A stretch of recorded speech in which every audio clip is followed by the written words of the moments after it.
Hey 6th grade, Mr. Hersberg here. Today is Friday, May 8th. We're going to go ahead and do another chapter of Tom Sawyer. Just a couple of dates to remind you that we've got about a week or two of new material left before, about a week. On the 15th of May, we'll stop new material and you guys will be assigned a project. So even if we're not quite done with Tom Sawyer yet, we're going to try to finish it, but you'll still get assigned a project. So we're going to be going over today's journal, the standard for this week, and we're going to be going over the homework from Wednesday. Let's get started here. So let's go ahead and go over the homework first from Tom Sawyer, Chapter 15, and this was due yesterday. So let's go ahead and take a look at it and see how he did. So list 3 things Tom learns by hiding under the bed at his Aunt Polly's house. Well, first of all, he realizes that they think him, Joe, and Huck are dead.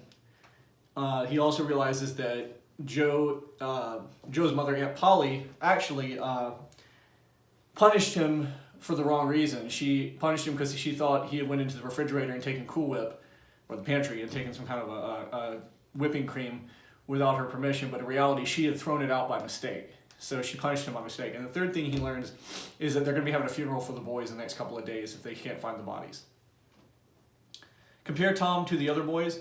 Tom's got a conscience and a little bit of a heart. He's the first to kind of react to his feelings and feeling bad for what he's done to his Aunt Polly. Well, things is ours anyway, ain't they? Who is talking? What's going on? Name the 2 things. It's Tom, and he's talking to his buddies about how things are theirs. That means the getting is good now for them. The situation is theirs. The whole town thinks they're dead. They've got everyone right where they want them. Why does Tom almost decide to keep the skiff? Why does he decide against it? He takes a boat over back and forth to the island. He decides against it because he figures he's done enough at this point. And how does Tom get home? He, in the middle of the night, he waits for the boys right before sunrise, before the boys get up. He takes the skiff over to the mainland and then takes it back. All right, boys and girls, let's go ahead now and let's go over our journal let's go for today's journal, actually. So let's see here. Remember, this week's standard is reading an informational text, 6.4, and that's breaking out elements of the informational text. Let's see here. Excuse me, RI 6.4. Here we go.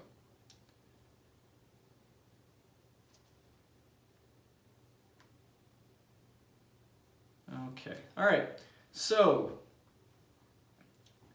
let's see here.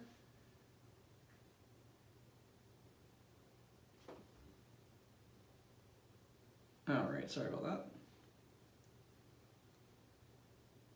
Perfect.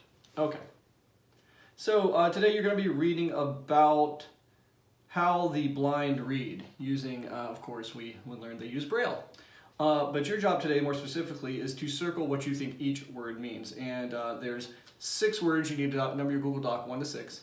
You need to tell me what an all is, AWL. You're going to learn about unchecked, configuration, contraction, and braille. Okay? So each of these words will have a technical meaning. This is a technical reading informational text 6.4, which means you're reading something that's not going to persuade or entertain, but inform you about Braille and how blind people use it to read. Remember, technical words means that you're going to be reading almost like a textbook passage in a way, okay? Let's go ahead and move on to Tom Sawyer, Chapter 16. And after we get done with 16, we will assign your questions and off we go. After dinner, the gang turned out to hunt for turtle eggs on the bar. They went about poking sticks into the sand, and when they found a soft place, they went on their knees and dug with their hands.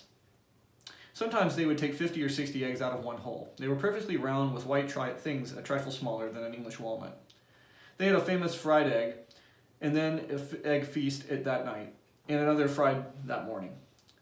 After breakfast, they went whooping and prancing out on the sandbar, and chased each other around and around, shedding clothes as they went, until they were naked, and they continued to frolic and far away up into the shoal water against the stiff current, which latter tripped their legs from under them, while they made a time and greatly increased the fun.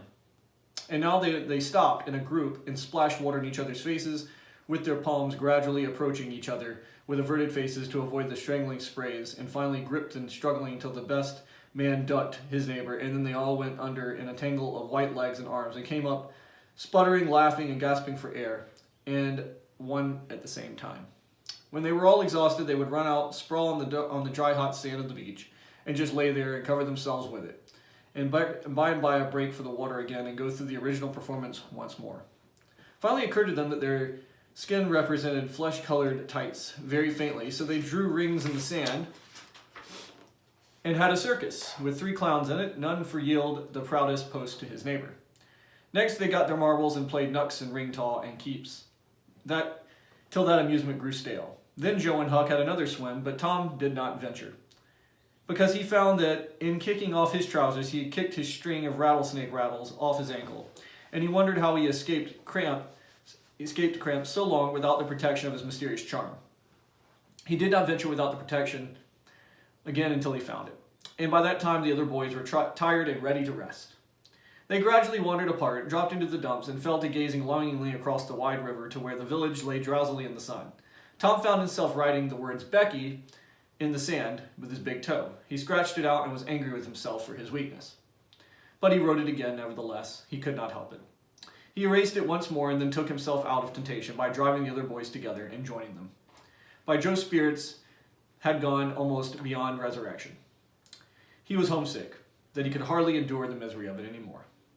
Tears lay very near the surface. Huck was melancholy too. Tom was downtrodden, but tried hard not to show it.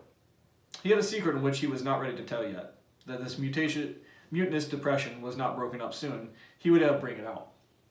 He said with great sorrow of cheerfulness, "I bet there's pirates on this island before, boys. We'll explore it again sometime. They've hid treasures here somewhere. How do y'all feel about light of a rotten chest full of gold and silver, hey?" But it only roused a faint enthusiasm which faded with no reply. Tom and one of the other seductions, but they failed too. It was discouraging work. Joe sat poking in the sand with a stick and looking very gloomy. Finally he said, "Boys, let's just give this up. I want to go home. It's so lonesome here."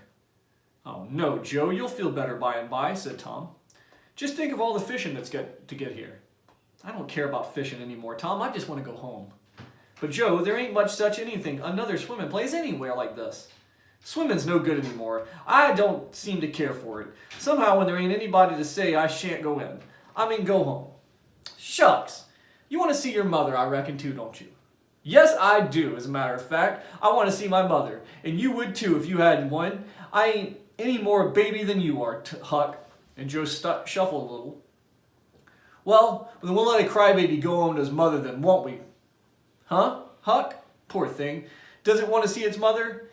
And so it shall. You like it here, don't you, Huck?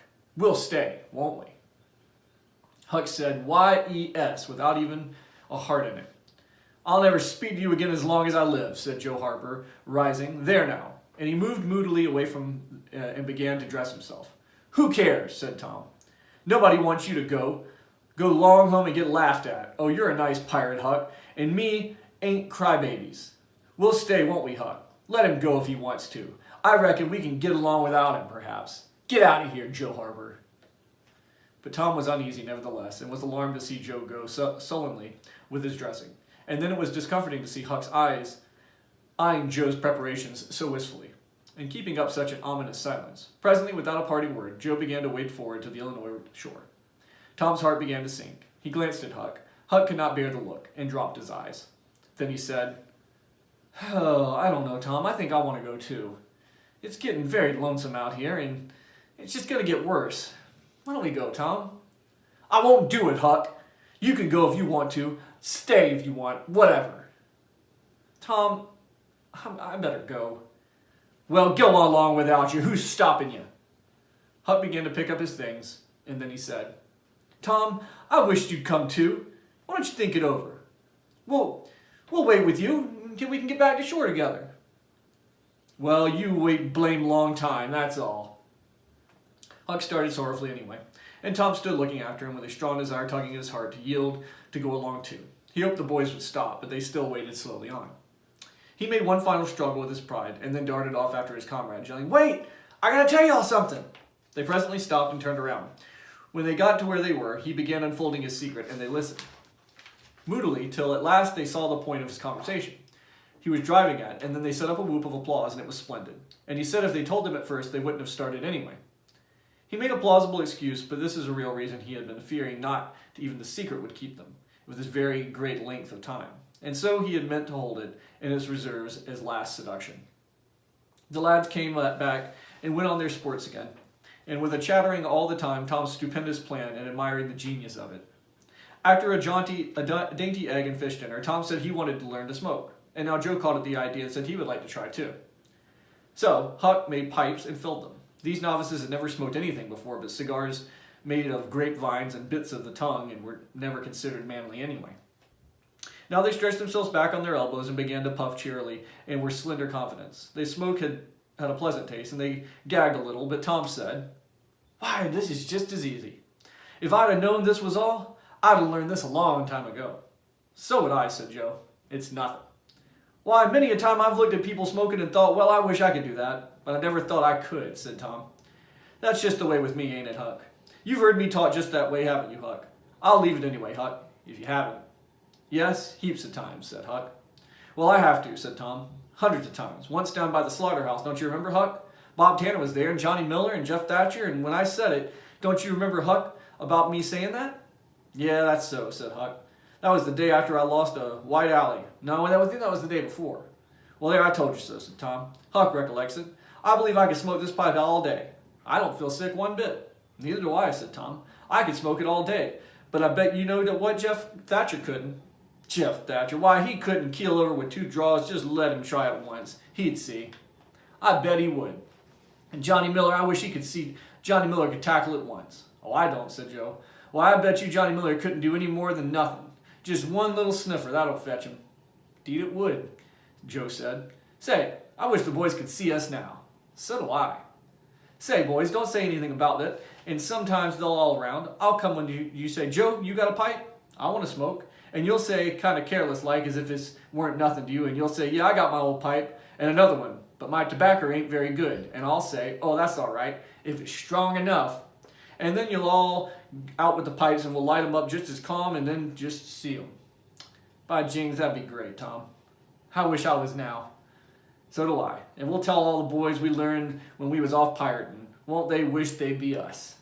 "Oh, I reckon not. I just bet they will." So the talk ran on, but presently it began to flag a trifle, and got disjointed.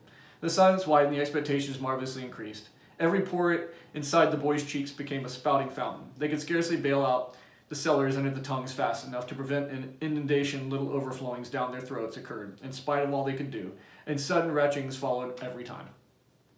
Both boys were looking very pale and miserable now. Joe's pipe drooped from his nerveless fingers. Tom's followed. Both fountains were going furiously, and both pumps bailing with might and main. Joe said feebly, "I lost my knife, boys. I reckon I better go find it." Tom said, quivering lips and halting utterance, "I'll help you, Joe. You go over that way, and I'll hunt around for the spring. Now you reckon come, Huck. We can find it." So Huck went down again and waited for an hour, and then he found it, lonesome, and went to his finally comrades. They were all wide apart in the woods now, pale, both fast asleep. But someone informed them that if they didn't have any trouble, they'd gotten rid of it. They were all not very talkative that night. They made a humble look, and when Huck appeared with his pipe, the meal was going, prepared theirs. They said they were not feeling so great. Something they ate at dinner must have disagreed with them. Around midnight, Joe awoke and called the boys. There was a brooding oppressiveness in the air that seemed to bode something. The boys huddled themselves together and sought the friendly companionship of the fire. They sat intent and waiting. The solemn hush continued. Beyond the light of the fire, everything was swallowed in the blackness and darkness. Presently there came a quivering glow that vaguely revealed the foliage for a moment, and then vanished. By and by another time came, and then another, and then a faint moan came sighing through the branches of the forest, and the boys felt a fleeting breath upon their cheeks. And the shudder with a fancy at the spirit of the night had gone by. Then there was a pause. Not a weird flash of light into a day, and showered every little grass blade, but a separate and distinct that grew about their feet. And it showed 3 mild, white, startled faces, too. A deep peal of thunder went rolling down the heavens and lost itself in the distance. A sweep of chilly air passed by and rustled the leaves. Another fierce lightning bolt lit the sky. They clung together in terror in the thick gloom that followed. A few big raindrops fell pattering upon the leaves. "Quick, boys! We better head for our tent," said Tom. They sprang stumbling over roots and among vines. A furious blast roared through the trees, and everything it went well. One blinding flash, another came in a peal of deafening thunder. And now a drenching rain poured down, and the rising hurricane drove it into sheets on the ground. The boys hang on to each other, but the roaring and the wind and booming and thunder blasts drowned their voices utterly. However, one by one, they straggled in at least, took their shelter under the tent, cold, streaming with water. They could not talk or sail flapped so furiously in the other noises. The tempest rose higher and higher, and presently the sail tore loose from its fastenings and went ringing away in the blast. The boys seized each other's hands and fled, with many tremblings and bruises, to shelter to a great oak that stood on the riverbank. The battle was at its highest. Under the thunderstorm's ceaseless conflagration of lightning that flared in the skies, everything stood out in clean-cut, shadowless distances. Bending trees, billowy river, white with foam. The driving spray of spoon flakes, the dim outlines of the high bluffs on the other side. Glimpsed through the drifting cloud rack and slanting rail of vein. Every little while some giant tree yielded in the flight and fell crashing through the younger growth. And the unflagging thunder pells came now in ear-splitting explosive bursts, keen and sharp. And unspeakably appalling, this thunderstorm culminated in one matchless effort that seemed likely to tear the island to pieces. Burn it up, drown it in the treetops, blow it away, and deafen every creature of it. In one at the same time moment. It was a wild night for homeless young heads to be in it. But the last battle was done, and the forces retired with weaker and weaker threatenings and grumblings, and peace resumed the island. The boys went back to their camp a good deal, but they found that there was still something to be thankful for, because the great sycamore tree that sheltered their beds was ruined now, blasted by lightning, and they were under it when a catastrophe happened. Everything in camp was drenched, and they were eloquent in their distress, but they presently discovered that the fire had eaten up so far into the great log it had been against. They dried their boiled ham and had a feast, and after that they sat the fire and expanded, glorified their midnight adventure until morning, for there was not a dry spot anywhere on the island. As the sun began to steal upon the boys, they got scoured out by and by and drearily got breakfast. After the meal they felt rusty and stiff-jointed and a little homesick once more. Tom saw the signs and felt no cheering up the pirates as he could, but they cared nothing for marbles, circuses, or swimming or anything at this point. He reminded them of the imposing secret. This was knock-off pirates, for a while, and Indians for a change. They were attracted by this idea, so it wasn't long before they were stripped from head to heel with mud, and all of them called themselves chiefs. And then they would tour through the woods to attack an English settlement. By and by they separated the three hostile tribes and darted upon one another with a dreadful, dreadful war whoop. It was a gory day, consequently it was a satisfying one. They assembled camp toward supper time, hungry and happy, but now the difficulty arose. Hostile Indians could not break the bread of hospitality together without first making peace, and the simple impossibility with smoking a pipe of peace. There was no other process they had heard of. Two of the savages almost wished they had remained pirates. However, there was no other way. With such a cheerfulness as they could muster, they called for the pipe and took their whiff as it passed due from.